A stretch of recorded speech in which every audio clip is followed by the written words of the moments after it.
Selama ini saudara, kita sering mendengar dari semua pengajaran itu, kita butuh Tuhan dan kita perlu Tuhan.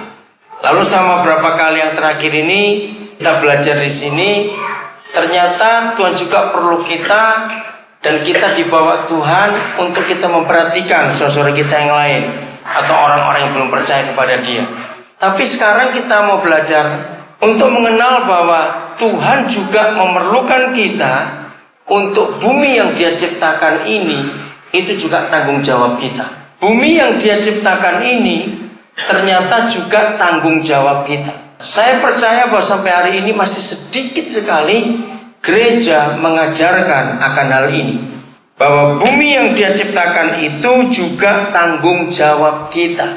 Nah, kita mau belajar. Nah, saya harap setiap saudara yang mendengar mulai berpikir baik-baik, dan saudara siapkan pertanyaan-pertanyaan, karena kita nanti akan diskusi. Karena kita harus tahu betapa Papa itu sangat mengharapkan kita. Kita kan mulai dengan Kejadian 1:26. Saya akan membaca dari kitab suci yang secara literal terjemahannya. Kitab suci ini kitab suci yang ke-8 dalam bahasa Indonesia. Kalau dibanding Amerika, kita masih belum apa-apa. Di Amerika itu lebih dari 70 terjemahan Alkitab bahasa Inggris. Kita baru 8 ini. Makin banyak terjemahan yang kita miliki, makin kaya kita. Saya akan baca ayat 26.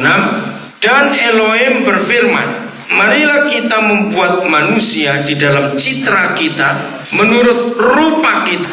Saya ulangi lagi. Dan Elohim berfirman, marilah kita membuat manusia di dalam citra kita, menurut rupa kita. Dan biarlah mereka berkuasa atas ikan-ikan di laut, atas burung-burung di langit, dan atas ternak, dan atas seluruh bumi. Saya mau garis bawahi, dan atas seluruh bumi, dan atas segala yang melata, yang merayap di atas bumi. Saudara, sangat sedikit gereja membahas ayat ini, bahwa blueprint, kalau saya pakai kata blueprint ini, yang Papa rencanakan untuk kita manusia, itu gak sekedar kita beranak cucu, tidak. Justru sebelum Dia menyatakan kita harus beranak cucu, maka Dia itu memberi kita tugas duluan untuk menguasai bumi ini. Anak cucu itu baru di ayat 28-nya. Tapi sejak awal yang dipikirkan Papa di surga, waktu Dia melahirkan kita, waktu Dia membuat kita, maka Dia itu ingin kita itu menguasai bumi ini. Sedikit bukan yang tahu akan hal ini, akan tanggung jawab kita ini. Seringkali kita hanya tahu Tuhan sayang kita, betul. Dia memberkati kita, tidak salah. Banyak lagi Dia menyembuhkan dan semuanya. Tapi ini yang kita mau temukan pada hari ini. Saudara, kalau hari ini kita melihat kekacauan iklim, kekacauan cuaca di bumi ini, dengarkan baik-baik. Itu sebetulnya yang salah adalah kita, bukan setan, tapi kita yang salah. Salahnya di mana? Karena kita melupakan tugas dan tanggung jawab ini, bahwa seluruh bumi harus ditaklukkan, dikuasai oleh manusia. Justru kita melihat ayat ini, maaf, tapi saya harus tegas katakan ini, ternyata kata full time rohaniawan itu gak ada sama sekali di hadapan Tuhan. Lagi sekali, kata full time rohaniawan itu gak ada sama sekali sejak pertama kali Papa merencanakan melahirkan kita di dunia ini. Itu tidak ada. Rohaniawan atau full time itu cuma ada di dalam agama. Kalau kita melihat ayat ini, justru semua manusia itu harus jadi orang ahli yang menguasai semua ilmu pengetahuan di bumi ini. Semua. Jadi tidak ada kata rohaniawan, tidak ada kata full time, itu tidak ada. Maka itu yang ingin soal kita batalkan sekarang juga, nggak ada gunanya. Karena di samping tulis juga nyuruh, satu ayat pun tidak ada. Di Alkitab, suruh buka soal kitab itu tidak ada sama sekali. Jadi ini yang Tuhan rindukan atas kita. Setiap kita jadi orang ahli. Kalau konsep papa dengan anak ini kita pakai. Saudara bayangkan setan yang gak pernah punya hak apa-apa, bahkan tidak pernah menciptakan apa-apa, kerjaannya cuma merusak saja. Kalau kita anak-anak papa di surga, dan dunia begitu cantik, dunia begitu indah, dirusak dan kita diam saja, betapa jahatnya kita ini. Nah, yang sekarang ditakutkan manusia adalah global warming. Kenapa itu terjadi? Nanti kita akan lihat dua pandangan dari kitab suci kita ini. Oke, kita lihat dulu ayat 1 pasal 1-nya, Kejadian. Nah, di sini bagi beberapa saudara yang punya pertanyaan, kenapa ilmu pengetahuan menyatakan dunia sudah jutaan tahun? Fosil-fosil itu ditemukan jutaan tahun. Nah, di sini juga saudara menemukan jawaban kapan dinosaurus itu ada. Oke, ayat 1. Pada mulanya, Alkitab saudara, Tuhan menciptakan langit dan bumi. Pada awalnya. Saya tanya kepada saudara, berarti Papa sudah menciptakan langit dan bumi waktu itu atau belum? Coba jawab baik-baik, sudah atau belum? Kalau saudara ketemu jawabannya sudah, maka mulai ayat 3 sampai ayat yang ke-28 itu bukan penciptaan langit bumi lagi. Selama ini banyak orang Kristen gak sadar, dipikir ayat 3 sampai ayat 28 itu penciptaan langit dan bumi. Tidak. Lalu apa?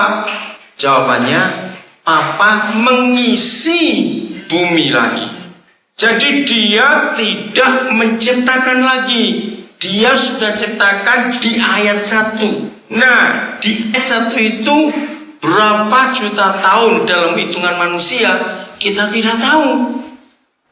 Nah, disitulah dinosaurus itu ada. Disitulah binatang-binatang purba itu ada. Lagi sekali, pada mulanya Tuhan menciptakan langit dan bumi. Pada awalnya Elohim menciptakan langit dan bumi. Terjemahan yang betul di ayat 2 harusnya begini: bumi berubah bentuk, bukan belum berbentuk. Kalau belum berbentuk, saya tidak percaya. Kenapa? Masa Papa kerjaannya nanggung-nanggung? Betul tidak? Dia sempurna. Bumi berubah bentuk. Di dalam terjemahan ini, bumi dalam keadaan tidak berbentuk. Nah, aneh. Masa yang Papa ciptakan tidak berbentuk atau berubah bentuk? Enggak mungkin. Dia sempurna dan kosong. Kalau ada kata kosong setelah berubah bentuk, berarti tadi ada isinya. Oke? Berarti tadi ada isinya. Nah, pertanyaannya, kemana isinya? Kenapa jadi kosong? Saudara, firman Tuhan itu luar biasa betul. Nah, dunia mengakui pada zaman dinosaurus ada meteor jatuh ke bumi. Masih ingat teori itu? Dan meteornya jatuh di 3 wilayah di bumi ini. Dan mereka percaya karena bekas lembah yang dalam dan besar itu ada sampai hari ini. Satu di Gurun Sahara di Afrika, satu di Grand Canyon di Amerika, satu di daerah Gurun Gobi di Asia. Nah, bekas itu masih ada. Oke, itu bukan urusan kita. Tapi para ahli percaya bahwa ketika zaman dinosaurus ada, meteor itu jatuh. Tapi kalau kita baca Yesaya 14, itu bukan meteor, tapi si iblis, Lucifer itu. Itu Yesaya 14. Kenapa? Karena dia iri hati. Tadinya 3 malaikat yang hebat, Gabriel, Mikael, dan Lucifer. Ini kompak sekali. 3 pribadi ini, pelayan-pelayan yang hebat sekali. Dari mana timbul iri hati? Itu pilihan. Rupanya dari dulu Lucifer sudah punya sifat nggak mau kalah dengan Tuhan. Dan ketika dia melihat bumi itu begitu indah, dalam iri hati itu dia memberontak dari surga. Maka Yesaya 14 mengatakan, maka Tuhan melempar dia ke bumi.